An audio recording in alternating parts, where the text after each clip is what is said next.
Good morning student. आज हम बात कर रहे हैं मुगल काल में कृषि और आर्थिक संकट क्या कारण रहे और ऐसा क्यों हुआ और उसका समाधान क्या था। मुगल काल की आर्थिक व्यवस्था का मुख्य आधार कृषि था, जिसमें धीरे धीरे संकट गहरा गया और अंत में स्थिति ऐसी आ गई कि मुगल काल में कृषि और कृषक दोनों में गिरावट आई, जिससे मुगलों की स्थिति और प्रतिष्ठा में पतन की ओर अग्रसर होगी। उनकी गिरावट उनमें गिरावट आ गई।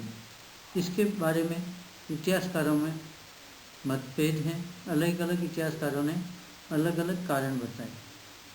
इसके संबंध में सर्वप्रथम सतीश चंद्र ने अपनी पुस्तक party politics act Mughal court में इसका कारण जो आर्थिक संकट आया या अर्थव्यवस्था में संकट आया उसका मुख्य कारण मनसबदारों, जागीरदारों, जमींदारों, कृषकों के मध्य अधिशेष को लेकर हस्तगत करने में के लिए जो संघर्ष हो रहा था उसका प्रमुख कारण बताया।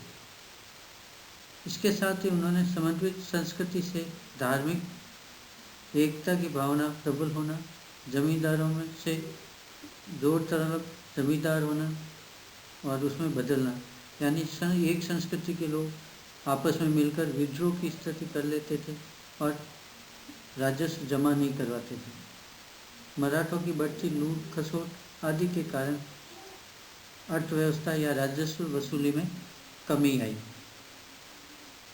दूसरे इतिहासकार देखें इरफान नबी तो agrarian system of Mughal India में उन्होंने कृषकों की नैतिक कमी, कृषि उत्पादन कम होना, लगातार उसके उत्पादन में कमी होना, अत्यधिक अत्याचार के कारण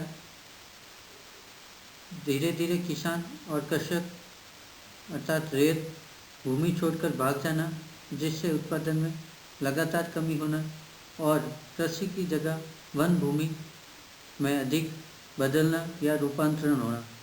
इस कारण धीरे धीरे आर्थिक संकट आया, जिसके प्रमुख कारण जागीरदारों का स्थानांतरण होना, जिससे लगातार जबकि जागीरदार या जमींदारों का स्थानांतरण यानी हो रहा था तो उन्होंने कृषि और कृषक पर ध्यान नहीं दिया, न ही नवीन रोजगारों पर ध्यान दिया।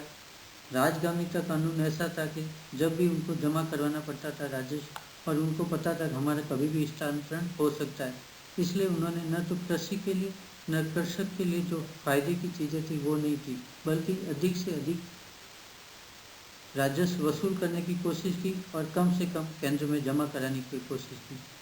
ये जागीरदार वास्तव में पानी में रहने वाली मछली के समान और साथ में प्यासे थे, यानी पानी में रहते हुए भी पानी के लिए प्यासे थे। अधिक से अधिक धन प्राप्त करना, कैसे भी हो किसी तरह से हो अधिक से अधिक धन प्राप्त करना, उसका वापस व्यय किसानों में नहीं करते थे। और अंतिम रूप से जो केंद्र का व्यय था, जागीरदार का व्यय था या किसी अन्य का व्यय था, वो वास्तव में जो व्यय उठाना पड़ता था वह किसान को उठाना पड़ता था, यानी कृषि या भूमि को उठाना पड़ता था। जब अत्यधिक व्यय हो और उसमें लागत भी अधिक आ रही हो और उसमें निवेश बिल्कुल नहीं हो, ऐसी स्थिति में किसान और कृषकों की धीरे धीरे स्थिति कमज़ोर होने लगी।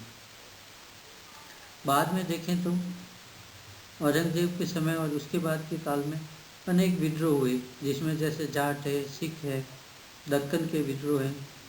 धीरे धीरे विद्रोह होने के कारण प्रशासनिक व्यक्तियों का व्यय बढ़ने लगा, युद्ध और विद्रोह में अत्यधिक खर्च होने लगा, अराजकताएँ बढ़ गई, आय के वैकल्पिक स्रोत अन्य नहीं होना, इन सब के साथ साथ में कृषि में नवीन तकनीकी का प्रयोग नहीं होना, व्यापार वाणिज्य में अधिक वृद्धि नहीं होना, क्योंकि लगातार विद्रोह हो रहे थे, अराजकता का माहौल था, ऐसे में व्यापार वाणिज्य बढ़ने की संभावना नगण्य थी।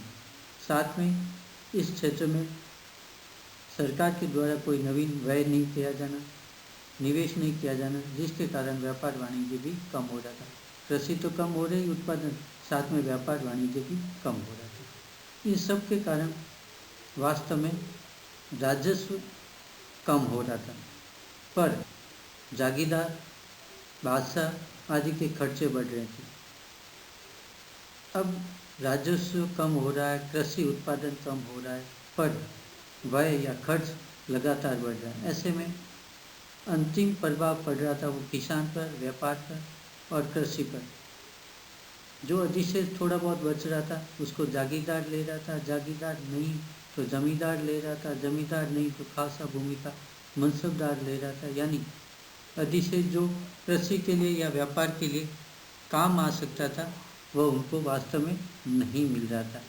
इस प्रकार जो राजस्व वसूली थी वह अधिक हो रही थी, उस पर वापस खर्च नहीं किया जा रहा था, जिसके कारण कृषि और कृषक दोनों की हालत खस्ता थी। और धीरे धीरे उसके कारण, क्योंकि उत्पादन में वृद्धि नहीं हुई, व्यापार वाणिज्य में वृद्धि नहीं हुई, तो राजस्व नहीं बढ़ेगा, राजस्व नहीं बढ़ेगा तो आर्थिक संकट गहराता गया। और वो उस संकट से उबरने के लिए इन्होंने कुछ नहीं किया। मुगल बादशाह ने, मनसबदारों ने, जागीरदारों ने, जमींदारों ने, और धीरे धीरे स्थिति और विकट होती गई, जिससे मुगलों की स्थिति में, प्रतिष्ठा में गिरावट आई और धीरे धीरे मुगल का जो एक वैभवशाली जीवन था उनका धीरे धीरे पतन की ओर अग्रसर हो गया। इस प्रकार देखें तो तुलनात्मक रूप से उत्पादन में वृद्धि तो नहीं हुई, पर व्यय में वृद्धि हुई, और जिसका भुगतान ये हुआ कि राजस्व में कमी आई और धीरे धीरे जो प्रतिष्ठा थी मुगलों की वह कम हो गई। जब प्रतिष्ठा केंद्र की कम होती है तो जमींदार विद्रोह की स्थिति में आ जाते हैं। यहाँ पे भी यही हुआ, जमींदार विद्रोह की स्थिति में आ गए और अनेक दूसरी कमियां थी वो भी उभरने लगी। इस प्रकार मुगल काल में कृषि के साथ साथ में आर्थिक संकट आया जो उसे पूर्ण रूप से डुबो दिया। Thank you all of.